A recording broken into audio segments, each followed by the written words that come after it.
We do have a national debt crisis, and that's common knowledge. But the CBO score of Obamacare originally said that this was going to be a deficit-neutral law, that it wasn't going to add anything to our country's deficits and to our debts into the future. But that's simply not true. It was never true. CBO is very limited on what they can examine and how they can produce the results that they do. And there's much more to the story than the CBO score. So we covered some other estimates of the cost of Obamacare, and we talk about how this will be a burden not just for families today and not just in terms of healthcare, but will continue to be a burden for years and years. I mean, originally, when Medicare started, and in 1967, the costs were predicted to be $12 billion in 1990, but in reality, in 1990, Medicare cost our country $110 billion. That's like underestimating the cost by a variable of 10 times.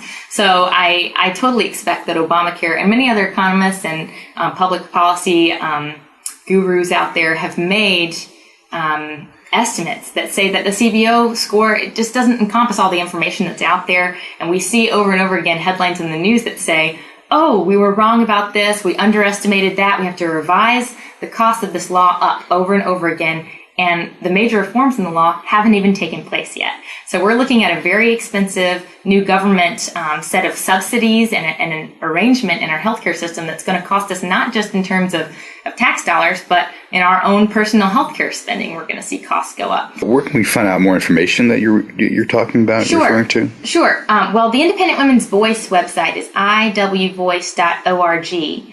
But we have several healthcare projects going on, and an important one is our healthcare hub, which is savingourhealthcare.org.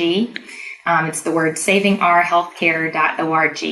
And we have links to these PDF documents that you can download and make copies of. I think they're really helpful for grassroots organizations. And like I said, it's a recess guide.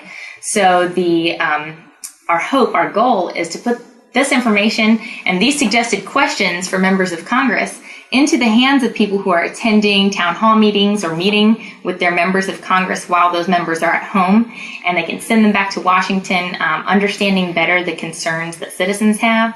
Citizens are empowered when they have the right information, and the information about this law is so difficult to break down because it is so complex. It has so many working parts. 3,000 pages. It's a lot of reading for citizens who work in the private sector and have their own businesses and have their own families to tend to. So that's one thing that we hope that we can do at IWF and IWV is break down these complex laws and public policy questions into terms that American families can understand and relate to, and that they can be empowered by that kind of information. So savingourhealthcare.org, iwvoice.org, and finally, Independent Women's Voice has a healthcare website that's solely dedicated to the lawsuits, the constitutional questions, and that is healthcarelawsuits.org. Great. Well, this is Michael Osterlink, and I was speaking with Hadley Heath, Senior Policy Analyst for the Independent Women's Forum. Thanks, Hadley. Thanks for having me.